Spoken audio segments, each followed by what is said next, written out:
don't be a member of my club. I miss my son daily, and the fact is he was a good kid. And I did think, not my kid. And you know what? Here I am. After losing her son, Adrio Romine, to suicide in May of this year, Paolla Jordan is determined to use her experience to make sure others don't have to go through the same thing. She's our guest on this episode of Win This Year.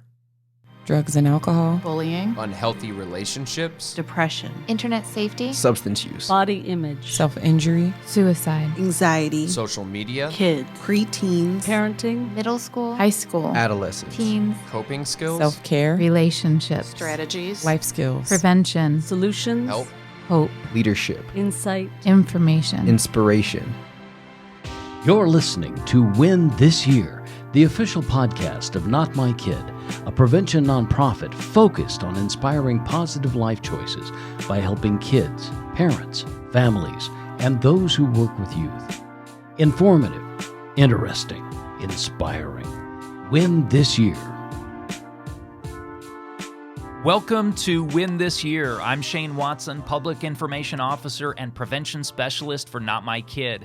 For those not familiar with notMYkid, we are a Scottsdale, Arizona-based national 501c3 nonprofit focused on prevention education for adolescents, parents, and those who work with youth. Our programs include an early intervention program called Project Rewind, teaching Botvin life skills sessions for freshmen at local high schools, facilitating ASIST and Safe Talk suicide intervention workshops, and performing prevention education presentations for youth and adults on the topics of substance use, bullying, internet safety, body image, relationships, depression, self-injury, and suicide. More information on our organization can be found on our website at notmykid.org, that's notmykid.org, or on Facebook under notMYkid. And for those not familiar with the idea of Win This Year, it's a concept and a phrase used by one of our co-founders, Debbie Moak. We as parents often get overwhelmed looking at the entirety of our child's life, thinking we have to get everything perfect forever. Win This Year simplifies the process by narrowing the scope down to one school year or 1 year of your child's life, focusing on what you can do right now. And with this podcast, we are hoping to bring you insight, information, and inspiring guests who are able to offer experience, strategies, and solutions to benefit parents, educators, families, and anyone else who works with or interacts with youth. Win This Year is brought to you by First Check. First Check home drug tests help you protect loved ones from the risks of drug abuse. First Check is the #1 pharmacist-recommended brand.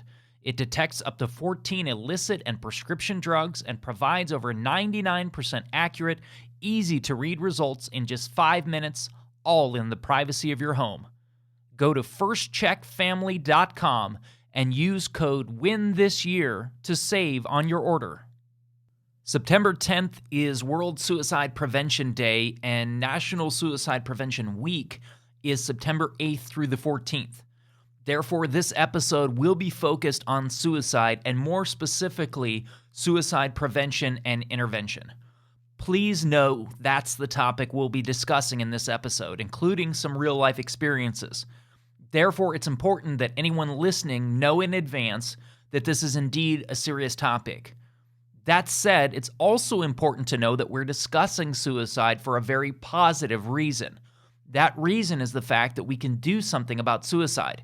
We can make an effort to prevent it or intervene if an individual is having thoughts of suicide. We can be there for them. Most of all, we can listen to them. Therefore, we hope that after listening to this episode, you feel empowered and better equipped with knowledge that will better prepare you to potentially help someone with thoughts of suicide.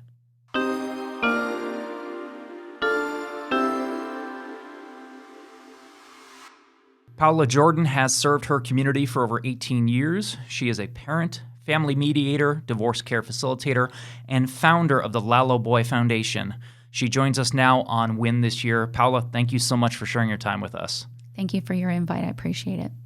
When I heard about your story and your son's story, and every subsequent time I've read about it or I've seen it on the news, The thing that stands out to me the most every single time is who your son was as a human being. The things I'm hearing mentioned, the words I'm hearing used about how incredible he was.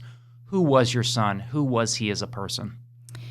Well, I'm actually coming to learn a lot about my son. Sometimes when you're raising a teenager, you think you know your child, but I learned a lot from a lot of his close friends. I've been able to have a sit down, do dinner, lunch with them, and they're just being real and transparent.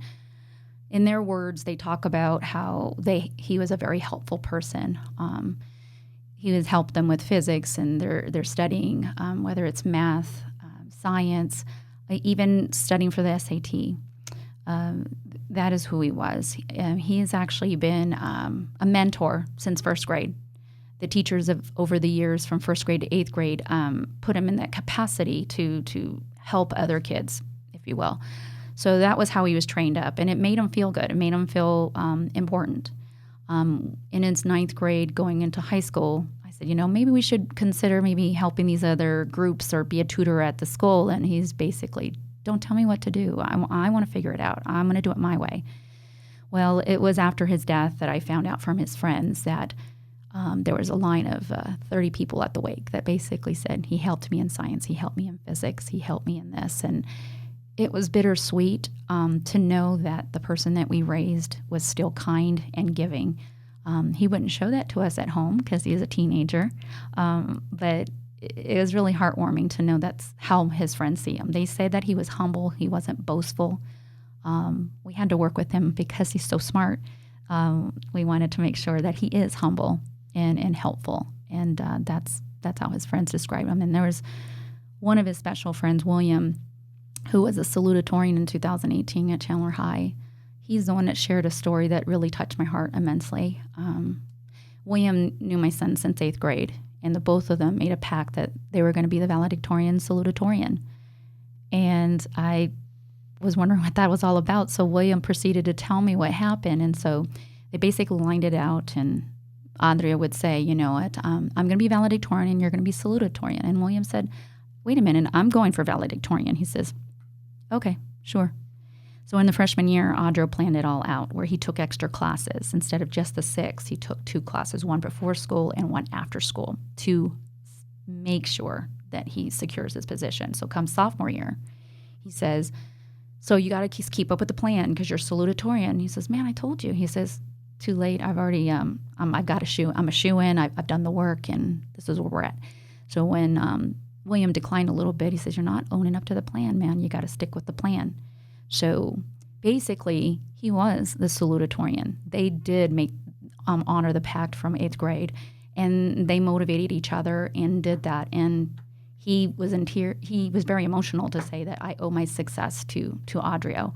I just think that was such a special bond, but that just demonstrates the type of person that he was, because he motivates people, sometimes in a negative way, but then there's also the positive way. And a lot of the friends that from school, they did express it in that way.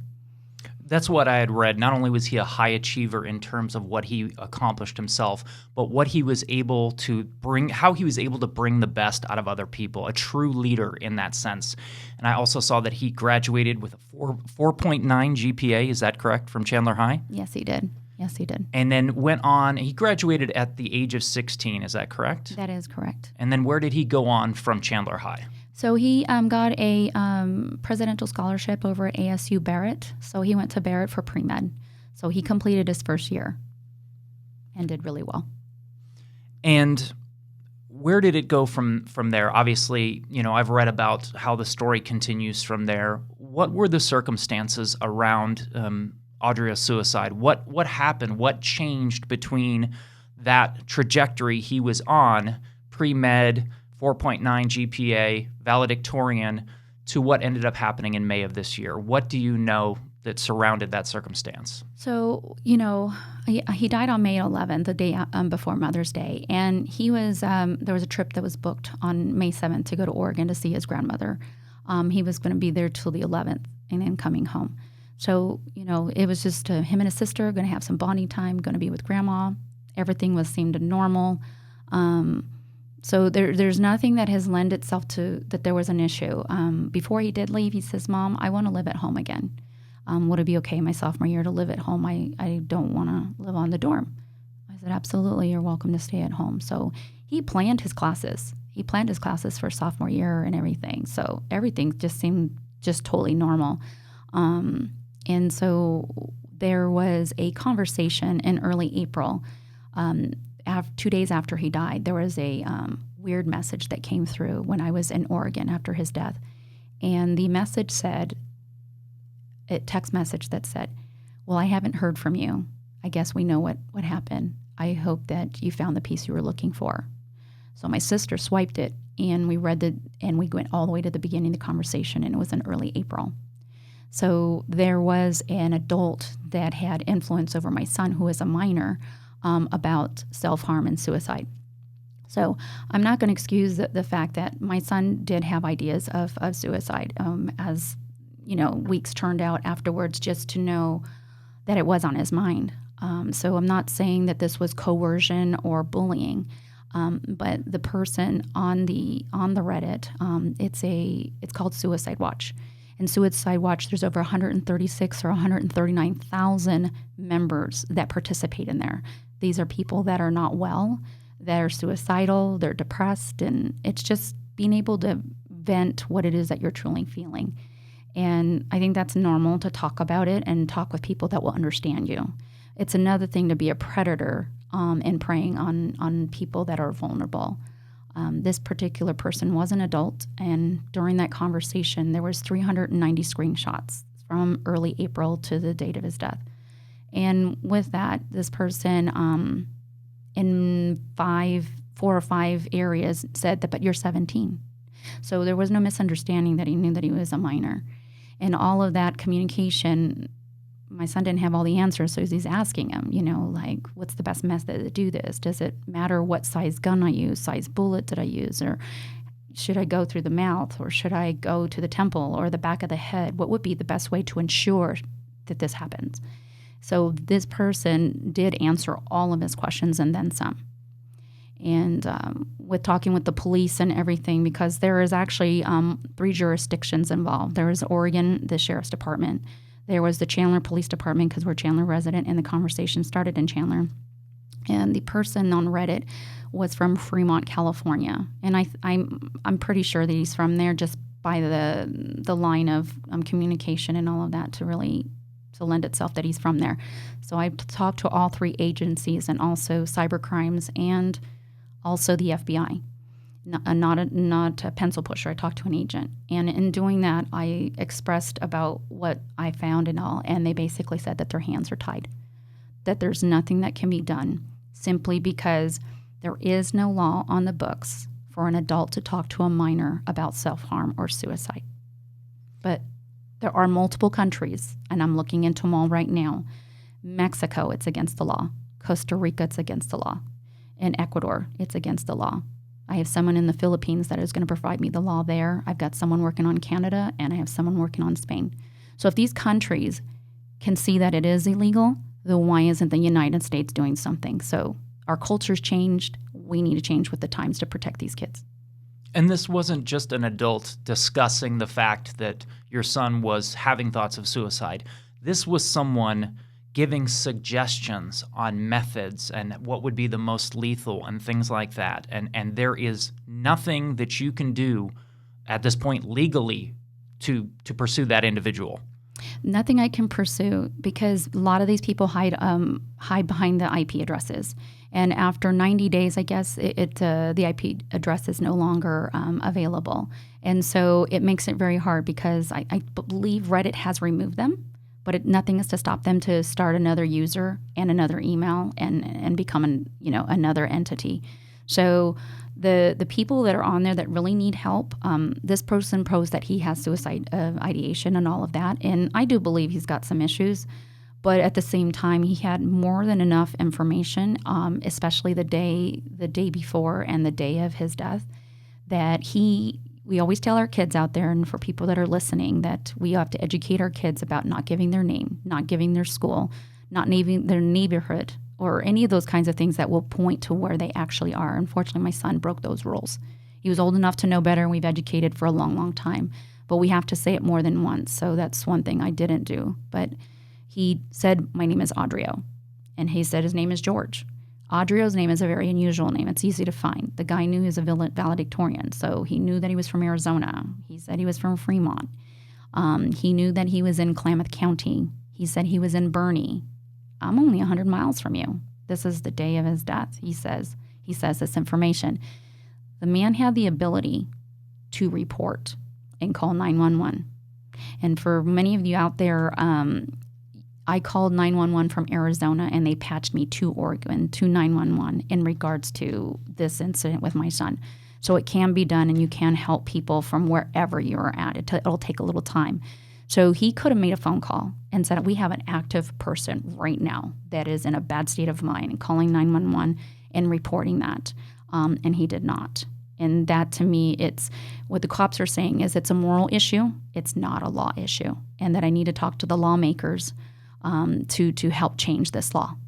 So that's what I could use that help if any lawmakers, if anybody have any connections, to contact me, because I have a lot that I can share. But this has to change. This has to change because the kids are so vulnerable on the internet and they don't know who they're talking to. Beyond the ability to pursue or prosecute someone like that who is not only not reporting the fact that they know someone who has intent and has the means and has the plan, but even encouraging that, beyond the ability to prosecute someone like that, what would you like to see done? What can be done differently on the internet, on social media, with regard to people who are having thoughts of suicide or have expressed that online on social media?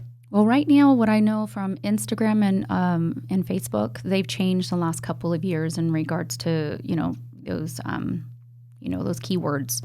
Reddit doesn't have that, and Reddit does need to change. They won't even take any calls with the police or anybody investigating, of course. And they're in San Francisco. I'd actually personally like to talk to them myself, but they don't have any kind of reporting. There is no governing what is on there. So there's no key searches to ping to let authorities know that somebody's in danger, someone's in an issue. I'd like to see that change, not only on that platform, but in all platforms, that there are kids that have the possibility of being exposed to those areas. That's going to take time and money, but that's what needs to happen. I would like to see that the law has been in these three states on their jurisdiction for the duty to report. Duty to report has to do with people that are working with families. You've got the legal teams, you've got medical, you've got counselors, educators. I myself have a duty to report. But that law is applicable to these professionals. If you and me as a citizen on the street off hours, we see somebody in a situation, that's a moral issue. It's not a law issue. That's what I'm coming to understand, which is really disheartening, because it's, where do we stand here when we see someone getting hurt? But you don't really have to pick up the phone. And that has to change. So you got that duty to report, and then you got the part where if somebody is on the internet and you can see that something's wrong, is that somebody either goes to that platform like Reddit and say, hey, there's a live person right here. They are in trouble. And at least doing their part so they can sleep at night. But people are not doing that. And we've noticed that as well with Snapchat in particular. Our youth speaker program, Amplify, when our youth facilitators go out and they speak at middle schools or high schools, they give out our Amplify social media. It's directed at middle school and high school students. And occasionally they will reach out to us on there if they are having thoughts or feelings of suicide. On our Amplify Snapchat, we have had multiple times, we've had young people reach out to us and indicate that they are having thoughts of suicide.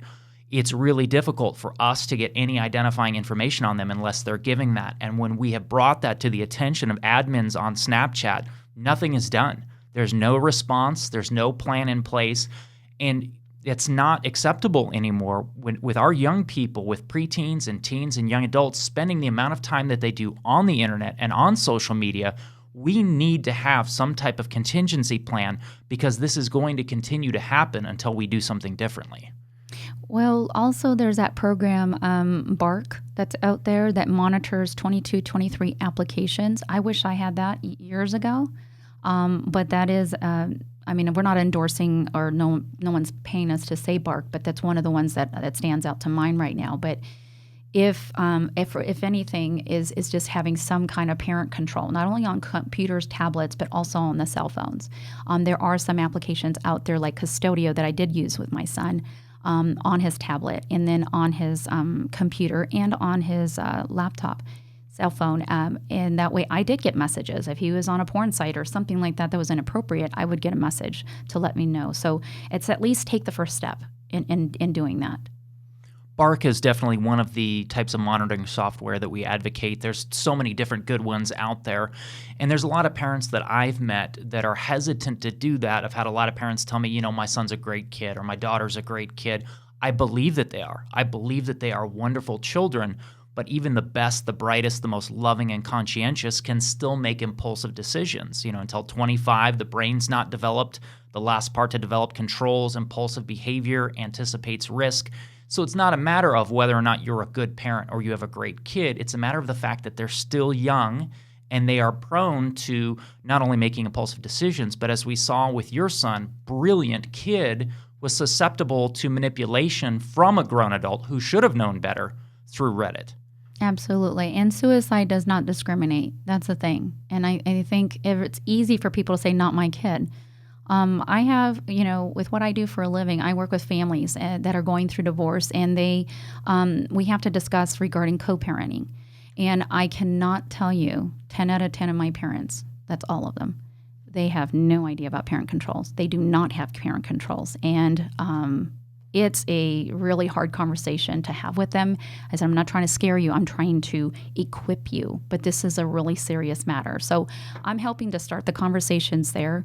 But what I'm hearing that some of the kids, some of the parents, as you're indicating, is that my kid is good. They're responsible. They get good grades. And you know what? I applaud you. And that's great.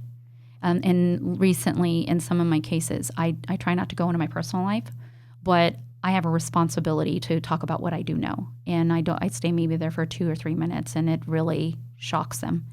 I'm doing that just to wake them up. But the fact that their kid is good, that's all fine and dandy, but they don't have any boundaries. And they won't talk to me. They'll act out and whatever. And I said, the last time I checked, you're the parent. You need to take your parenting skills back. 2, you pay the bill. You pay the mortgage. They are there till 18. Your responsibility is to keep them safe, provide them shelter, and to feed them and to educate them and all of that. The cell phone is a privilege and not a right. And I think a lot of parents misunderstand that, and they need to take that back. Definitely. When you say that you are the parent, they are the child, what really stands out to me is when I did an internet safety presentation at a school, and we advocate as part of the prevention plan certain rules. Things like the phone gets docked in the parent's bedroom overnight, the kids can't take it into a closed room. It's a list of things like that.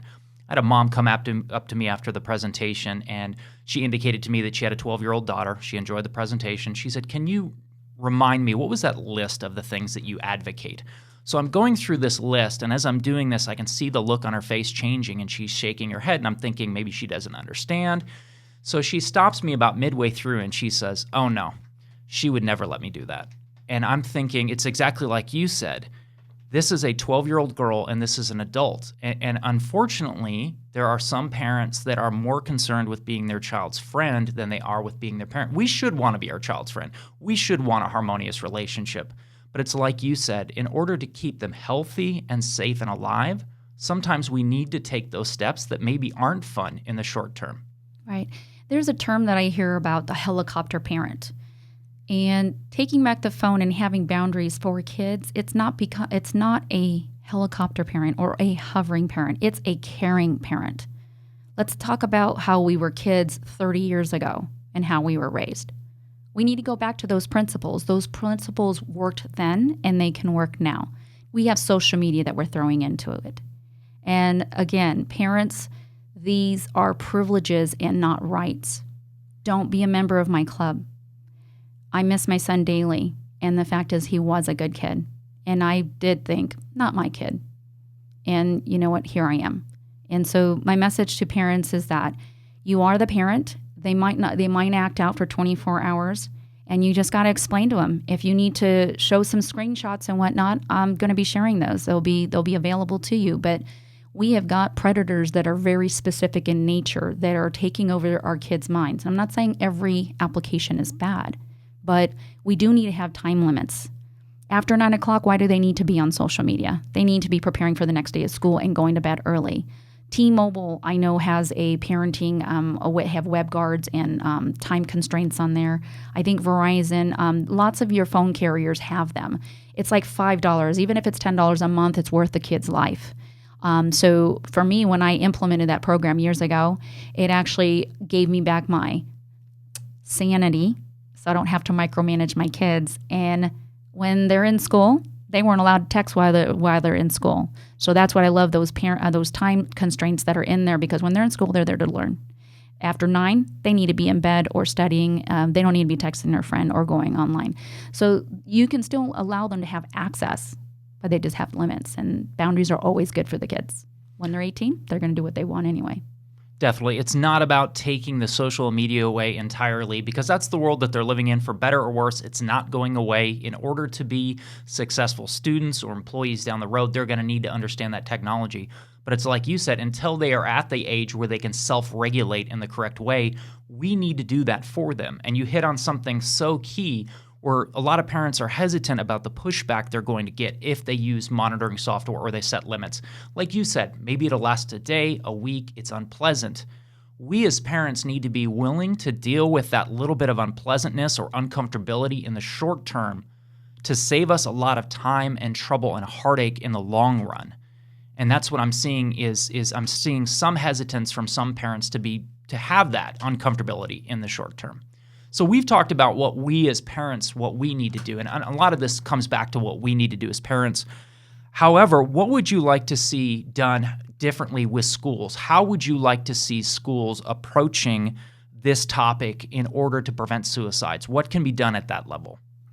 Well, regarding schools, I will commend our educators out there. I think that our teachers are overworked, overscheduled, and so much commitment. And I can name a handful of teachers that have impacted my lives, and I know that there are kids out there that have been, significantly impacted. So putting more on their plate is just not really necessarily an option. But what I would like to see is that the allocation of the funding that the school districts are getting for their schools, that they would actually put away some of this money for mental wellness, if you will, because there's not enough talked about it. I know that I mentioned recently with one of our superintendents about the health class.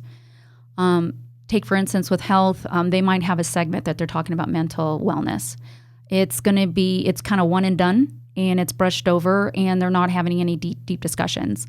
My recommendation to the district is that they would take that discussion on a double block day where they have 2 hours, because that's not a subject to be brushed over. It needs to be discussed. And for parents that don't want their kids to be involved, the question is why? Because let's face it, when we were all teenagers, we might not all have suffered from depression, but we had the blues, and we got upset. We lost friends. Someone doesn't like me. Someone bullied me. Things weren't going right when you were a teenager. You guys need to get right with your kids and start opening up about what it was like, what you went through as a teenager. Because I can guarantee you had your blue moments. So why are we afraid to talk to the kids about that? Why is the school afraid to talk about that? I know there's a little bit of pushback with some parents about them really delving into that communication. The question is why? So, the schools want to talk about it in part, and then they don't. Education is great, but what about the kids that are missing school, that have chronic illnesses or have an IEP that, they need special accommodations? They suffer from depression because life isn't what they want it to be. They're ill and they're missing school. So, we need to be paying attention to them. We need to pay attention as a whole to all of them. But we need to set our egos aside and not just only focus on academics, but if we can work on their wellness, the academics will come. And regarding the parents that are the bullies or not standing behind the teachers like they used to do back 30 years ago, parents need to be supporting their teachers. They're taking everything that they say, the kids' face value. They need to make sure that the kids are being accountable to advocate for themselves. When they have a matter, they need to advocate for themselves. And then if they don't get the response or help that they need at school, Then they go to reinforcements, to go to the parents and talk to them. But the kids truly need to be 100% transparent and being truthful. And I think there's where the breakdown is. Parents are doing a lot for the kids, and kids aren't doing it for themselves. So it's going to be a community effort and an educator's effort, but the educators, we do need to be transparent and talking about it with the kids. If we see someone that's off, maybe they're having an off day, okay, but just checking in with them, dialing in with them, making sure they feel important. Let's not neglect them, because that conversation could be super impactful. We don't know what these kids are going through at home in their home life. If they're struggling from school, okay, parents out there, are you pushing your kids to go into rigor programs that they're not prepared for? There's a lot of self-examination that we need to do. And so if we can have those conversations and allow the kids to make some of these decisions about their education, you'll be surprised how transparent they will be to say, you know what, I don't want to take AP. I struggled in junior high. It was too much for me. Kids aren't given the space to be real honest with their parents because they don't want to be shamed or they don't want to be disappointing to them. That's a big one with the kids that we've met. The amount of external and internal pressure that they're feeling is unbelievable. I've talked to junior high kids that are already talking about what university they have to get into. And it's not that I want to get into this, I have to do this. And these are 12, 13-year-old kids, and that's the weight of the world on them. And we need to be aware that they're not only feeling that, but it's exactly like you said, we need to talk about this with them. If we've gone through something, if we've experienced something, and we share that, we open up to that child, that is powerful. The moment that you find out you're not alone with what you're feeling and what you're going through, you suddenly don't feel weird. You don't feel strange. And that's exactly what they need, because part of the reason that our young people or people in general are not speaking up and saying that I'm hurting, they're afraid of being labeled as weak or strange or less of a person. The more that we can speak up and say, hey, I went through that too, I know what that feels like, the more that those who need help can find the ability to say, you know what, I am hurting right now. And I absolutely, completely agree with you. We need to have those conversations, like you mentioned, at the school level during those, health classes, mental health, but then definitely as families as well. As parents, we have to support our educators. We just do, because if you think about the student to teacher ratio, it's out of this world. Also, counselors to teacher ratio. I know that in Chandler District, there's 800 to 1, and that is just unconceivable. And we need other resources out there. And so the going to the college bit that you're talking about, I'm having these conversations when we're doing the co-parenting talk when the parents are going through divorce, and they're even telling me that my kid's going to go to my alma mater and so on. That is a lot of pressure, and the fact is parents need to take a step back, because maybe the kids only want to go to junior high and they can transfer into university. The one statement that I will make is that just because they graduate doesn't mean the child is ready to be an adult. And that was my son. And that is a lot of the kids out there. They're not ready to be adult. It's scary. So they're worried about pleasing mom and dad. And they're worried about, where's the money going to come from? My grades aren't good enough, and I'm not going to get a scholarship. And I'm a failure in their eyes. That's what they're thinking. And that's what I hear. I mean, I've talked with other young people since my son has died. And finding out these pressures they're under it breaks my heart, honestly. My son was self-motivated. My daughter was pretty self-motivated. They determined the schools that they wanted to go into. And their academic is there alone. We never had to push them. If they got a C, fine, But at the end of the day, they have to own what they did. And if they need help, they need to ask. They just don't want to ask. And you can feel for them. It's just, the thing is when we're transparent and we're telling them, hey, we get you. We were in your shoes. I did get blue days. I did get bullied. Those kinds of things. Then they're going to think, you know what? My mom and my dad, they get me. So that opens the door for them to come to you for more. But you got to open up that door. Get out of your cell phones and be at eye level with your kids. If your kid is laying down on the bed, lay next to them. If you guys are in the car, you're shoulder to shoulder.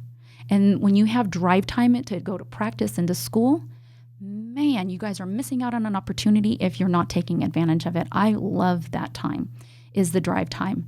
I remember times that I got the recommendation late, but if they're on the floor, sit on the floor. If you stand above them it's already it's a point of superiority. And I thought that was the best advice, by being eyeball to eyeball. And I found really some meaningful conversations when you're eye to eye. Lay next to them, sit next to them, talk to them. Just have a meal, but don't expect to have them just tell you everything. They'll do it on their own terms, but they just want to know that you are there. Definitely meet them where they're at. Show them with your posture, your body language, your facial expression, your tone of voice, as much as with your words, that you're there with them.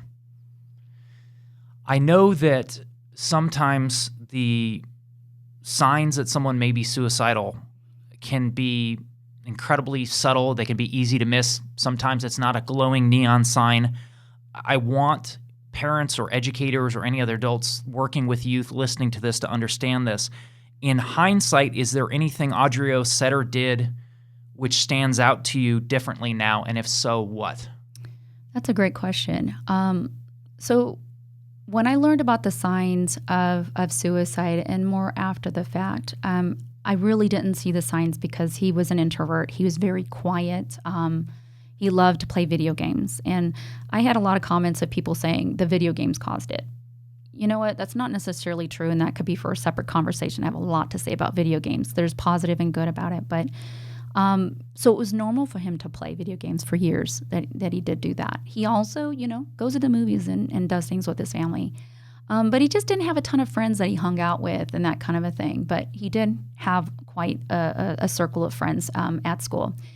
So one of the things that, looking back at it now, is that he did sleep a lot. That's one of the symptoms.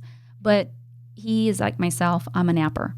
So taking naps was a normal thing. But looking at it now, I can see the long lengths of naps, erratic times he would sleep. And then there was about maybe 3 weeks ago, prior to his death, that I said, hey, I noticed you weren't playing video games. Why is that? What's going on? He says, I don't like video games. And I said, that's kind of strange. And so I thought about it, and there were times that after he played Destiny and he finished the game or whatever it may be, he would binge watch Prince of Bel-Air or anime, or he would just binge watch for weeks. And that was normal. So I figured that's what he was doing. So I didn't pay any mind to that. Now looking at it, that was a sign for me. Him sleeping excessively, that's a sign. He was never a real good eater. I mean, not that he was a picky eater. He just didn't eat on a consistent basis. And I noticed that his eating patterns were substantially changed, because I do cook well. So I make his favorites. And those times when I make those, yes, he eats super well. But if he had to go feed himself, forget about it. He's lazy. He isn't going to do it. So that was him, and that was normal. But his eating habits, and even reading through the dialogue that I was reading, he would go without a couple of days of eating. And I didn't know that. So he was a college student, and I can't micromanage him, and I'll always make sure there's food available, and that I would cook, and we'd have meals together, and we did. So when he lived with me, we wouldn't eat 5 times out of 7. We'd have dinner together at the table. So those were some of those signs. But honestly, Katie McPherson, she's an expert, a prevention advocate. She was telling me with the symptoms and everything that I've described, she says he flew under the radar. He is just one of those special cases that significantly, that nothing came out with amber lights, to say that there's a problem. And she says that simply that is really, I mean, it can happen, but Adrio really did fall under the radar. But there was a recent article I read, it's called Concealed Depression.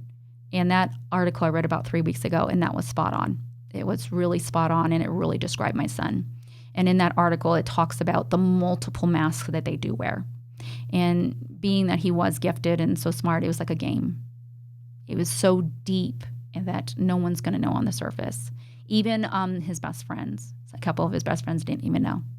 People that he gamed with, a couple of them knew that he was negative, but they, they just didn't know. So there were a couple people that did know, but the problem was they put the friendship before the person. And we have to put the person before the friendship. So I can't say even if they told me that it would have saved him, but the bottom line is that you do have to talk. And for parents out there, if you don't think this is happening, the kids are talking to kids. They're not talking to parents, uncles, aunts, teachers, pastors. They're not talking to adults. So please put your pride aside. if there is a trusted friend, a trusted uncle, give permission to your child to speak with a trusted adult that you trust, but let you know, hey, if you don't want to talk to me, sometimes I get it. I didn't always want to talk to my parent, because let's face it, we all didn't want to talk to our parent. But you know what? If you want to talk to an adult, talk to Aunt Sue or talk to so-and-so. Give them suggestions. Plant the seed. That would be step one in the right direction. And at least the kid is talking to someone other than a child, because they are not equipped to handle it. But that is the culture that they're living in, and they are talking to kids, not parents or adults. I've noticed that not only are they talking to their peers, and that sometimes their peers are hesitant to say something to an adult. I've seen that in situations not only involving suicide, I've seen that in situations involving substance use. I've met young people who had a friend who was overdosing, and they knew they were overdosing, and they were afraid to call the ambulance because they were afraid to get in trouble. And it's like you said, we need to place the person above the friendship. The friendship's important, it should be, but keeping that person alive to even be there to have that friendship with is absolutely crucial. We need to make it clear to our young people, forget about getting in trouble. Keep that person alive. Keep that person safe. Now, you already mentioned a little while ago when you were talking about, opening up to your kids, getting down on their level, sitting where they're sitting, joining them where they're at. You've already kind of mentioned how to create that connection with them. And you've already talked about how sometimes it can be really easy to miss. Sometimes you don't notice those signs right there on the surface. Sometimes, especially with certain kids, they can hide it really well. What would your suggestion be to parents, educators, anybody that works with kids as far as how to be vigilant for even the subtle signs or whatever is there, to be able to notice what to look for? What would your suggestions be for them to be able to keep an eye out for things? Well, when they start to withdraw and stop doing their favorite things, especially like a teacher, they notice they used to laugh a lot or clown around a lot or whatever, and you see that shift in their personality. I feel that the teachers really do know a lot of these students. So teachers, dial in with them, have them come, take them aside.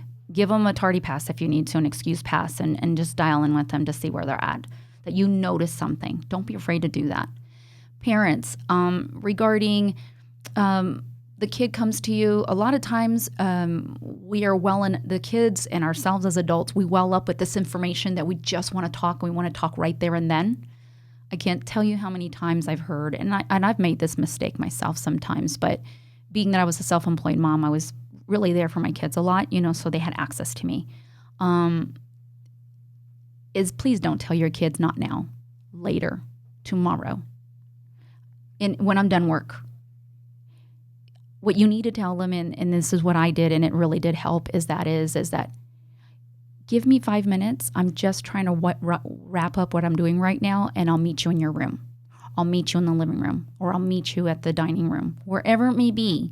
But that tells them I'm important. She noticed me, he noticed me, and they're going to come see me, and they value me. So when you postpone the conversation later, tomorrow, not now, you've told them I'm not important. Other things are taking a precedent over you, and the moment is gone. So when you go revisit that conversation, the moment is past. And that's the biggest slap in the face that you can give to a child. And so that is the kids, when they want to come and talk to you. One of the times I remember a long time ago, my daughter said, "Mom, all I want you to do is just listen. I don't need you to fix it." And as a husband and wife, mother and father, we want to fix it. And sometimes we know what we need, but we have to verbalize it. I just want you to listen. I don't want you to fix it. It sounds kind of counterintuitive, but that's what it is. And the kids, they're going to share what they're going to share. But when you start prying or being the investigative reporter, you're going to shut it down. Be careful. They will give you in doses. And you have to respect that, because they're trying to test the waters if they can trust you or not. And when you come at them with all these questions, you're just going to put them in a corner, and they're going to stop talking. So those were hard lessons for me as a parent to learn. I talk with other parents about, working with that. I've talked with young kids recently that says, we just want our parents to listen. That's the common denominator. We want them to listen. So rather than listen, we got to put on our consulting hat. And we are still mom and dad. I'm not trying to say no, we're not.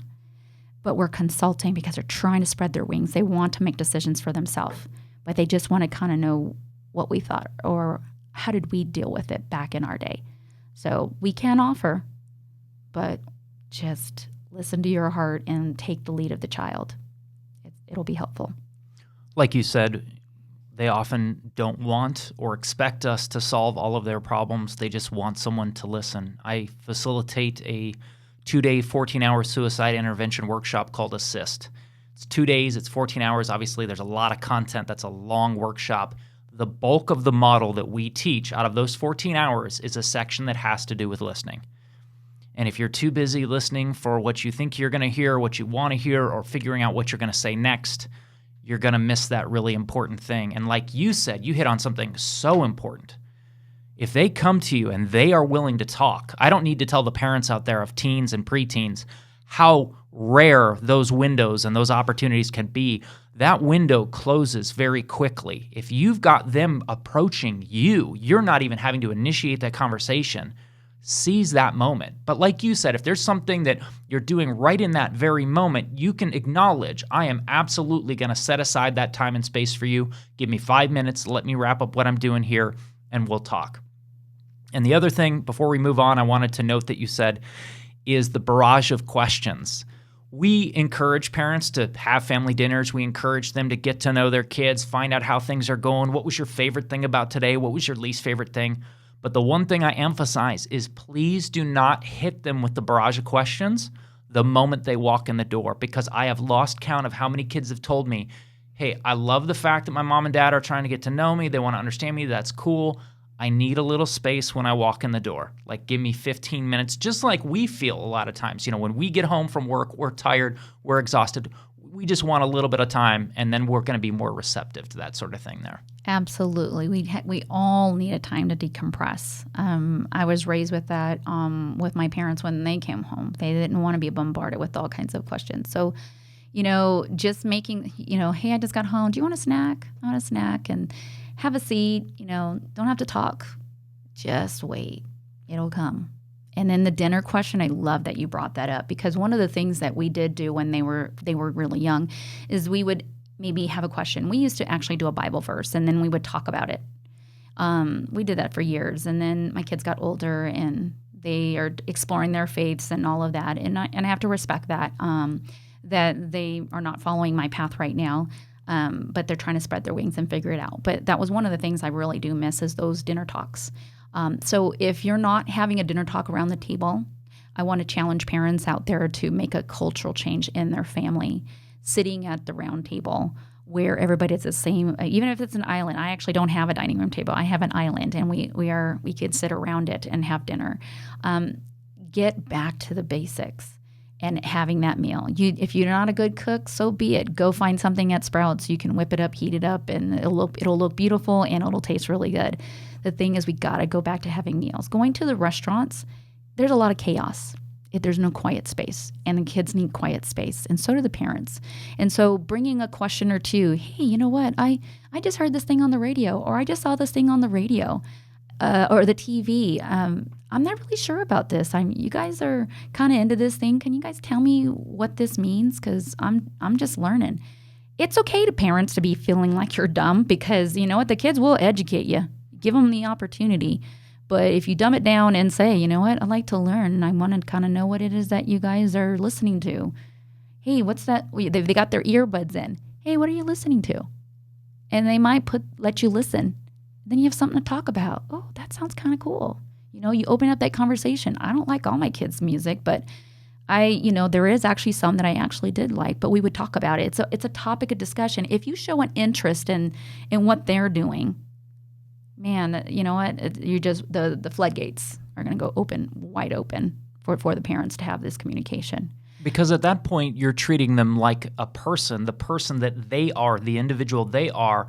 They're not solely your child. They're their own person at that point. And I've noticed that it doesn't matter what age someone is, they respect when you address them, when you treat them like their own individual person. And our kids are people. And sometimes I think it's easy for parents to forget that. And when you take that genuine interest in whatever it is that they're into, like you said, they'll light up. They'll tell you about it. I'd like to know more about the work that you're doing with the Lullaby Foundation. What are your goals for that organization? With the Lullaby Foundation, what I'm hoping to accomplish is that what I've come across with a lot of families is not everybody has medical insurance or proper medical insurance or don't have counseling services. So when they're in a predicament that they're trying to get help from themselves or for their kids, they don't have the money or don't know where to turn. And so what we're wanting to do is be able to scholarship families. The funds that we raise is to give scholarships so that these kids can get counseling or family counseling, just because that's how important I believe in counseling. I got counseling as a young adult from childhood traumas, and I'm not the person today if I was not doing counseling. So that's very, very important. So that's really what I'm hoping to do. And then also with those funds is to use to do seminars and workshops out there for parents and for students. Some of our students are not going to be equipped when they graduate from high school, learning how to do a checkbook, learning how interest, to get a loan or get a car and all of that. I would like to be able to educate young people about that because I used to be a foster mom years ago. And I heard about the group homes and these kids that are in these groups that don't have this, they don't have a parent. And that's heartbreaking. So it's a passion of mine to be able to teach. So those funds would be used to do those resources, whether it's to rent a room. I don't charge for my time. It would strictly be for copying and facility and refreshments and things like that. But I'm going to do that on my off time. But I just really feel compassion for these parents because parenting is hard, especially when the child is difficult or if they're going through learning disabilities or going through emotional components and all of that. That's just tough. What I found that kids that act out or have their issues, it's just sometimes there's not an explanation for it, or it goes back to the parenting. There's a lot of, you can't just say that's a one size fits all. Everybody has a circumstance, but I think we need to pay attention to the community.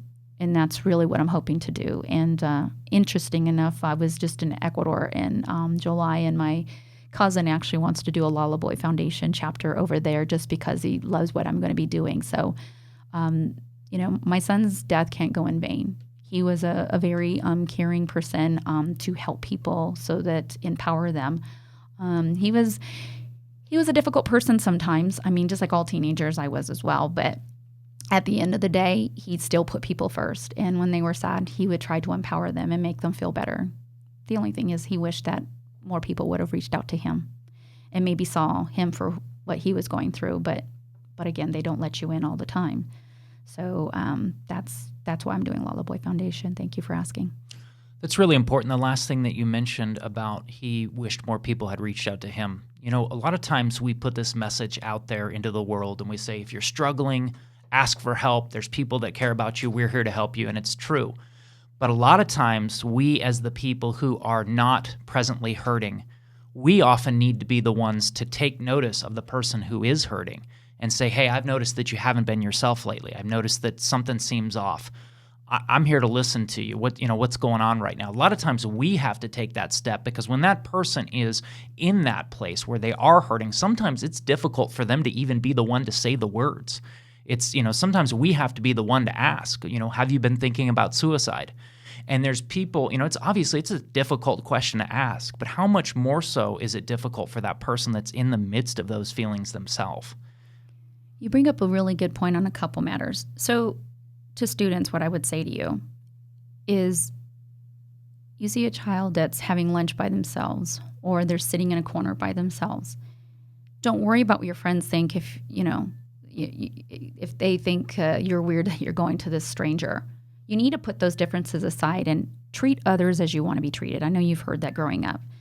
But you don't know how your words will impact that person.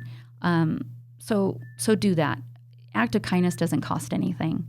Letting somebody know, hey, I was thinking about you. Or just saying, you know what, can I give you a hug? I just feel like I should do that, and I would love to do that. because a hug says a whole lot, and that hug can make all the difference in the world. So I think that's it's just important. Don't worry about what your friends think, but think about the person that's alone. What if you were in that shoes? How would you want someone to respond to you? So, and then the other point, there's a program that I'm actually looking to endorse. It's actually endorse or participate. It's called Bionic. And there's about 6 teams, and it's all student-led. And hopefully in the near future, we will have it here in Arizona.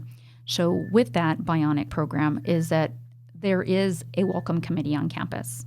You can have a lunch committee on campus where if you're alone, you have a place to do. Perry High School's doing it right now. They went from 2 tables to 5 tables or something like that recently, and I think that was phenomenal. The program is been around for about 14 years. It was started out of Colorado, and I've already been in communication with the director there, and so I'm looking to start a chapter here just because we need to change the culture. If a child is chronically ill and missing a lot of school, there's a team that will meet them at their home and bring them homework and maybe provide tutors or whatever. If someone's being hospitalized, there's also a team for that as well, to let them know they're not alone, that someone is thinking of them, and they have care packages they give them. If there's a school shooting or a devastating moment in another state or in the county or whatever, there's a committee for that would send love and support to them. If there is a loss of a child at the school and whatnot, there will be a committee that will be there to also, let them know that they were loved and help them through that. It goes on and on. So I really love this program. It's been in effect, like I said, over 13 years, and I'm hoping we can do that very soon in the future to do that and have them in all different campuses. It can be in elementary, junior high, and high school, and they'll be doing a conference early next year. Regarding inviting their counselors and students so that they are participating in that program and understanding what it is and see if they want to start that culture there. But going back to what you said, not being afraid to ask the question, are you suicidal? That is really, really important. I never did ask my son that. I didn't think to. I didn't really think to. My thing would be, don't be afraid to ask your child, are you depressed? And not go straight to the suicidal part, because we need to know if they're depressed and what does that look like and how often does it present itself, and is there any certain triggers that are causing that depression. And also keep in mind that sometimes these families, there is in their lineage, there is depression. Don't neglect that, and make sure that that you put that in the forefront. And get your child evaluated, because it could be a genetic component and you can help them. I've seen a lot of good come with getting early intervention and helping the kids, but I wish that I would have known that my son was really depressed. I could see that he had the blues, but we all had them as teenagers and so on. So more or less, don't be afraid to ask your child, are you feeling depressed? You just don't seem yourself. I notice you're sleeping a lot, or your appetite's not been really good. Is there something that's been bothering you? Are you stressed about school? Is your teacher okay? Is the workload too much? Is that causing some depression? And then be quiet and listen. Listen. That's going to be key. And then the suicidal component can come later, but don't come out the gate with suicide, because you got to find out the depression first and get the lead up for it. Absolutely. That's one of the things where people are even afraid to ask about if someone is depressed. They feel like, so many people feel like they don't even know how to approach that subject. And it's one of those things where it's so important that we be direct about that, because there's one way to find out whether or not they're going through what we think they might be going through, and that's by asking. When I have met parents, I've met a lot of parents who have lost a child to an overdose. I have met parents who have an adult child incarcerated as a result of drugs or alcohol. I've met parents that have gone through a number of really difficult situations, and when it's been appropriate, I've asked them, if you had it to do over again, what would you do differently? And almost every single one of them has told me 2 things across the board. Number 1, I would have trusted my instincts. I saw things that gave me pause and I didn't approach them. And number 2, I would have asked the questions that I was afraid to ask at the time. And we just, it's a conversation. Worst case scenario, and I don't even want to call it worst case scenario, if we ask, sometimes maybe they tell us no. I think a lot of people are afraid of, if they ask that question, especially with suicide, I know some people are afraid that if they ask that question, they feel like they're going to be planting that idea in someone's head. And that's largely not true. It isn't true. As a matter of fact, if someone is having those feelings, it's often a relief that someone is paying enough attention to notice that they are feeling that way. So that leads me to this question. There's a very real good chance that someone listening to this episode may be having thoughts or feelings of suicide. What would your message be to that person or those people? You are here on this earth for a reason. Being a kid is not easy. And you are enough. There may be people telling you that you're not worth it and you're not worthy. Maybe there's some things in your home life that are just not the way that you planned or how you would want them. Maybe you feel that your parents aren't engaging with you and you feel lonely. But you're here for a reason. You are enough. And, the suicide hotline is a 1-800 number. There's even a text line too as well. When I lost my son, there was a conversation before he died. And the girl that tried to save his life said, let's call a hotline. Let's get some help. My son said, no, it would take too long and it would cost too much money. The girl responded, I'll pay for it. But the truth is help to start the conversation is free. There's a lot of young people out there that don't even understand that the help is actually free. There is no shame.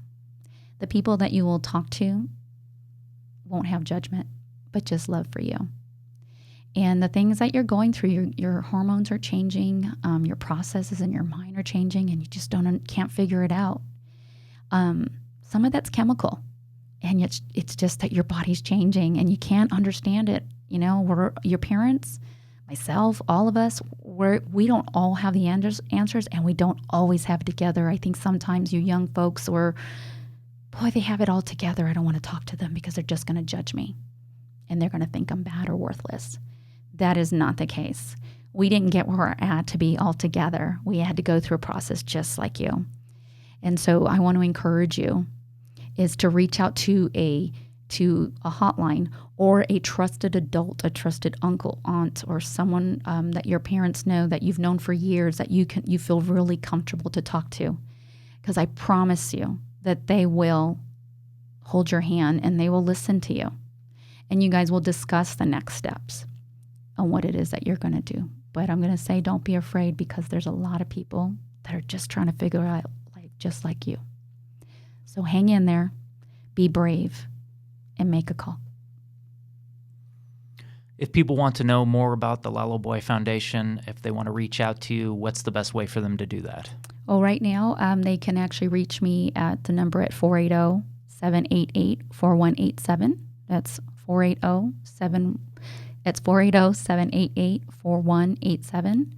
And we will be glad to direct that answer their questions regarding the program. Anything else you'd like to add? You know what? Every life is valuable. Every life is valuable.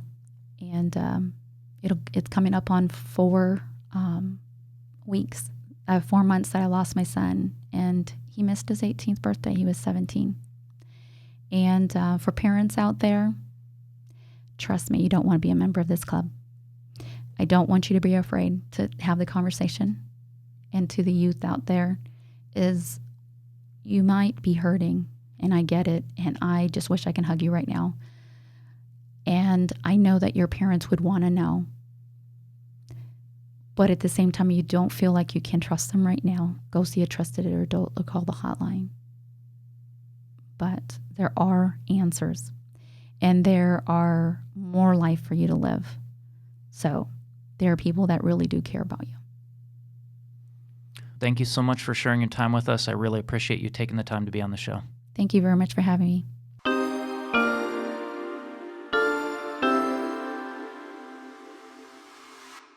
Joining us now to discuss suicide prevention and intervention strategies is a parent, coach, nearly 20-year veteran of the prevention field, ASIST master trainer. We'll explain what that is in a moment. And notMYkid's Chief Programs Officer, Joronda Montaño. Thank you so much for joining us on the Win this year. Absolutely, Shane. I'm really excited to be here with you. I'm so excited you are hosting these podcasts. This is amazing and so necessary. It was meant to be. It Yeah. feels like it was meant to be.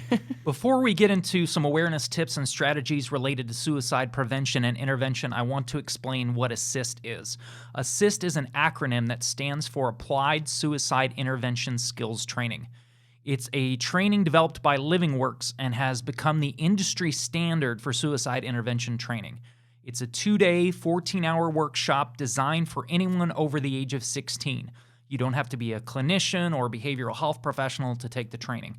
I highly recommend that anyone interested in learning how to best help someone who is suicidal sign up for an ASIST training. Joronda and I are both ASIST trainers, as is Tomas Barraza, one of notMYkid's prevention specialists.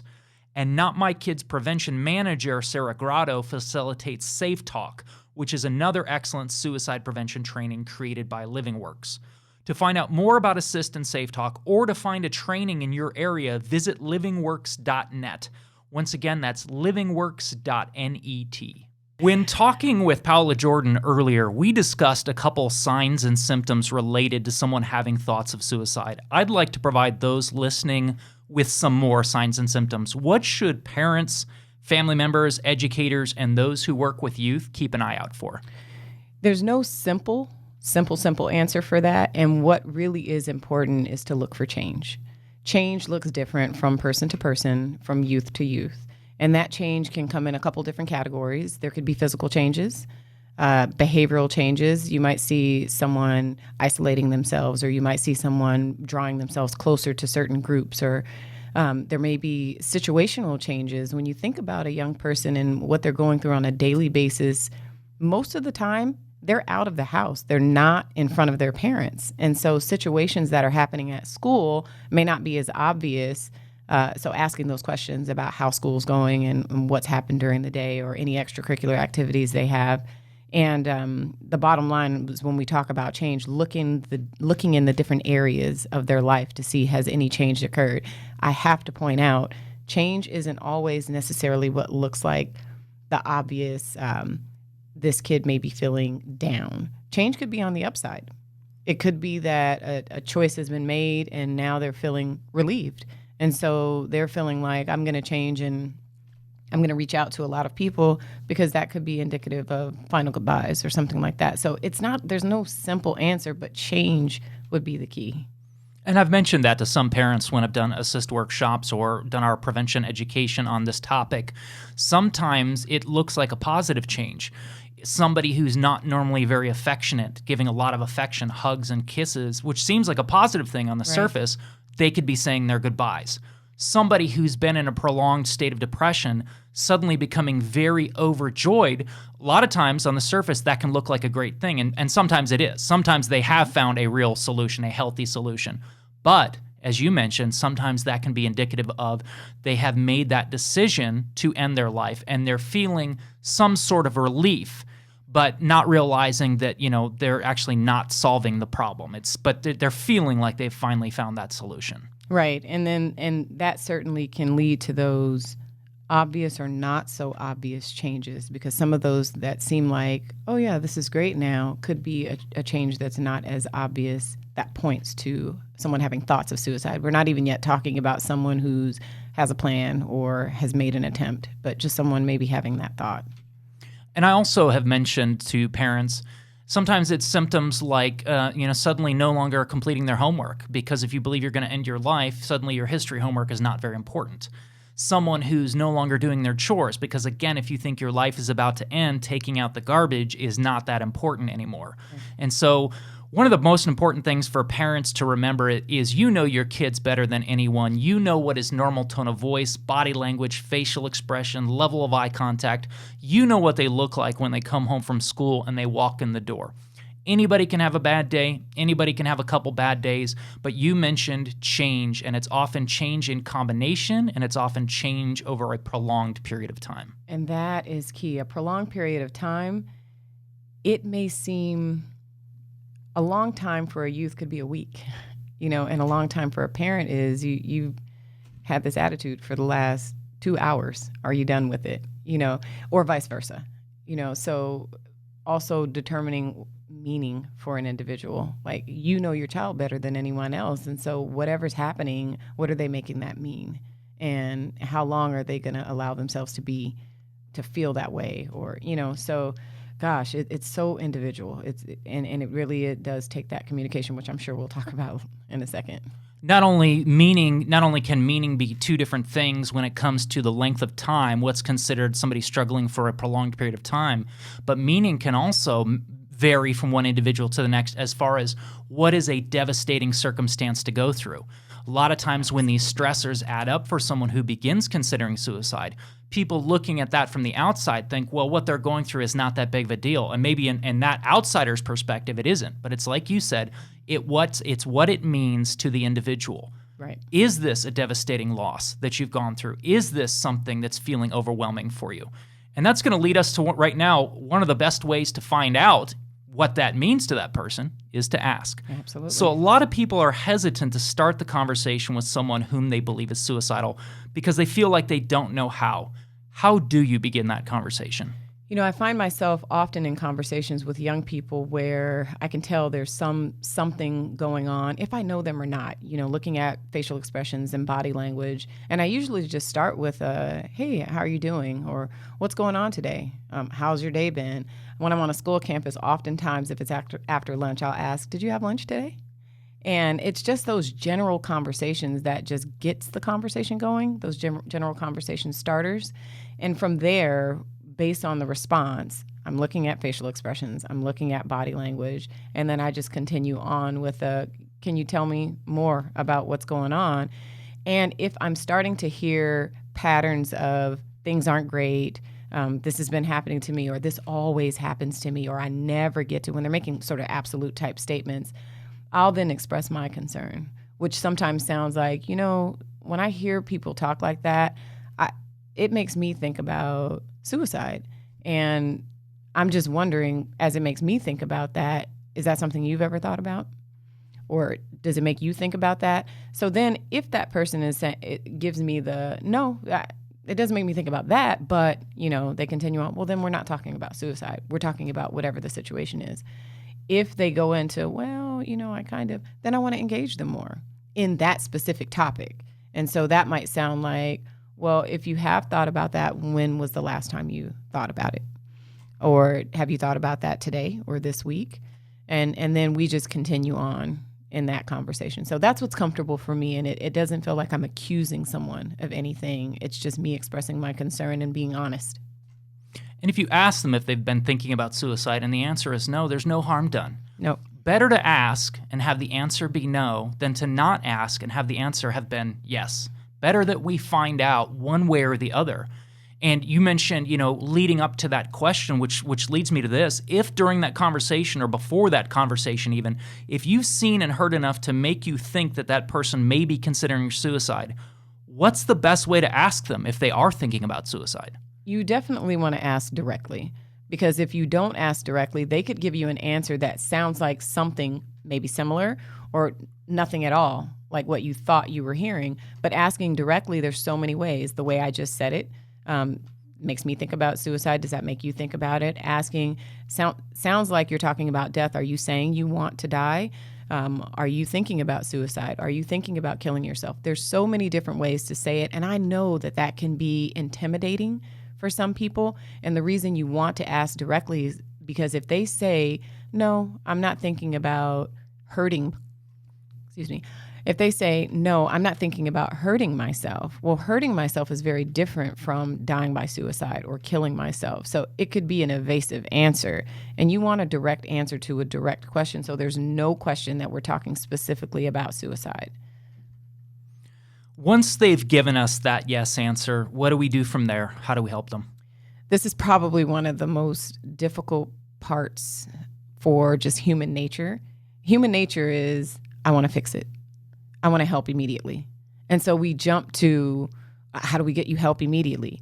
And if we just take a little bit of a pause to hear a little bit more about what they're going through, it could give them that relief to then go with you into whatever help looks like. And you don't have to be the person who's helping. I have 4 kids. I've been doing this for a very long time, and I may not be the person who can help one of my kids at that very moment. And I don't have to feel like I need to be the only person. Being comfortable with, let's get you to someone who can help you right now. And if that's right now at this very moment, we may need to call together, or we may need to walk in to a place together, or I may need to give you the opportunity to do that and then reach back to me so that I can make sure that I'm still supporting you in my role. So getting them to the assistance that's necessary after you've listened to what's gotten them to this point. So you may be the main person to help them, or you might not be. You might be the person to connect them to the person who can help them. Absolutely. And the way you started with your answer to that question really ties back into something that Paolla and I really got into in our conversation, and that's listening. You started out by saying sometimes you're not going to be able to solve all of their problems. Sometimes they don't want you to solve all of their problems. Oh, that's right. Often what they want someone to do is they want someone to listen. Absolutely. You know, I'll say, Shane, that's probably the one thing that comes up the most consistently when we're with youth in the schools. They don't feel like there's anyone listening, really listening to them. You know, they know that there's people who've heard them and who have seen their behaviors and actions, but when they need someone to listen, many of them don't feel like they have someone they could go to who would just listen. Doesn't mean they don't love their families, doesn't mean that they don't, enjoy their teachers or people on their campuses. And many of them have said to us, I don't feel like anyone's really listening. So listening is critical. And that really looks like what Paolla Jordan is attempting to do with the Lullaby Foundation, is setting up a situation where kids can feel like they have someone that's listening to them. Absolutely. Anything else you'd like to add? You know, as I'm thinking about some of the things that come up related to suicide, because we're on so many campuses and we see thousands of teens every year, as well as teachers, one of the things that is said often is they do hear suicide often with someone saying things like, I just want to kill myself, or go kill yourself. And you see it on social media. You see it in posts. It is so important that we not take those things lightly. When you hear it over and over, you kind of can get desensitized. Yeah. And in that desensitization, it is really important that we don't step away from making that language sacred. If someone says it, you can offer to them, if I hear you say it, I'm going to take it seriously because I care about you. And so if you don't mean that, or you don't want me to question you more about it, can you use another word? Can you say it a different way? Because if you say that, I am going to ask more questions because I just want to make sure that you're okay. So on school campuses, making it really known that we're not just going to use that language lightly. We are always going to take it seriously. Whether you intend it to be serious or not, we have to take it serious for your protection. So I think that's really important to mention, because I do hear people getting desensitized to just hearing that language or seeing it typed in a post. Definitely. I also know that you wanted to mention something regarding mental health in relation to the topic that we're talking about. Yes, because oftentimes I'm hearing this conversation about suicide, and somewhere there's either a breakdown or a separation between suicide and mental health, and it's really important and healthy to have that conversation together. Typically, someone doesn't just wake up and determine that they want to take their life. It is most often connected to a situation that has led to some sort of mental anguish, some sort of mental strain or stress. And so as we look at the rates of teen depression and anxiety and stress, if we just look at the rates that youth are experiencing and consider that about 50% of adults who are diagnosed with a mental health disorder or a mental health challenge experience that by the age of 14. We know that mental health starts to pop up in our adolescence and early childhood even sometimes. And when you look at the amount of adversity that some young people go through, it's even higher in some communities It's even higher for some young people. So it's really important to keep those two together, mental health and suicide, and not make that separation, because we might miss things if we don't consider that one has led to or one is correlated with the other. Definitely a connection there, and really important to follow up on both, be vigilant regarding all of the above. Right. Joronda, thank you so much for sharing your time with us. Thank you for being here on Win This Year. Oh, and thank you for having me.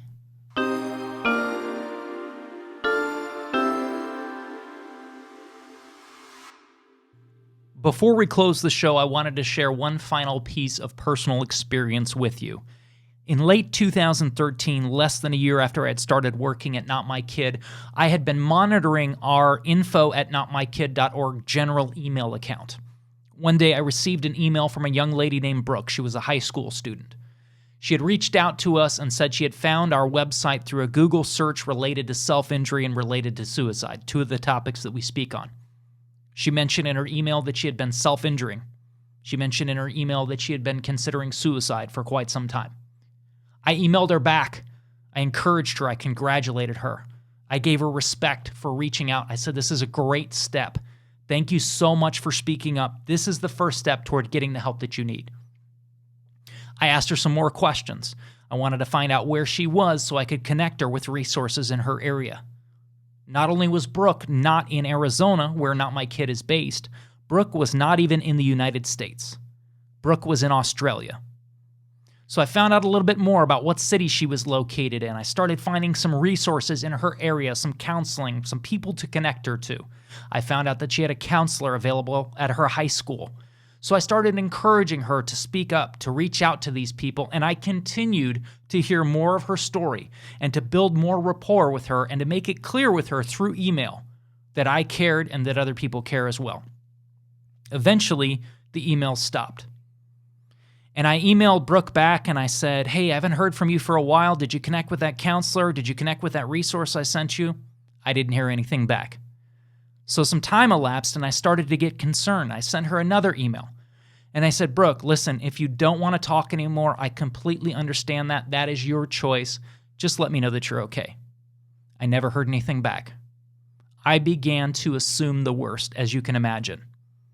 Nearly 2 years later, I received an email from Brooke. Not only was she alive, not only was she doing well, she was thriving. And in her email, she said, thank you for all the support you gave me. You stopped me from killing myself. I finally got help earlier this year like you told me to get, and it has really helped me. I'm thankful that you helped. I was not an ASIST trainer yet. I hadn't even taken the ASIST training at that point. I was barely a year into my career as a prevention specialist. But what I was able to do is I was able to listen, and I was able to take the time to make it clear to Brooke that I cared, that other people cared, and that things could get better, and I would be there to guide her through the process. Every single one of you listening has this same ability to do that. And I want to encourage you to stop someone from suicide, to prevent or to intervene. You don't have to be a superhero. You have to be willing. You have to be willing to take the time to listen and to be there for that person. Every one of us is capable of doing that.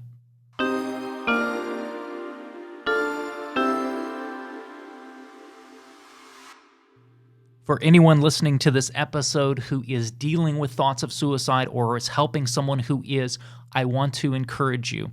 There is help available. There are people who care. I have 3 crisis line numbers to give you that are related to the topic that we're talking about here today. First is the National Suicide Prevention Lifeline. It's 1-800-273-TALK. That is 1-800-273-8255. The next one is Teen Lifeline, 1-800-248-TEEN. That's 1-800-248-8336. And finally, the third one is the Crisis Text Line. You can text the word LISTEN to 741-741. Once more, text the word LISTEN to 741-741. If you are dealing with thoughts or feelings of suicide, please tell someone.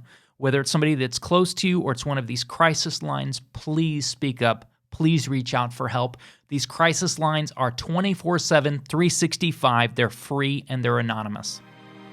Once again, we'd like to thank Paolla Jordan for being willing to share her time, experience, and insight with us.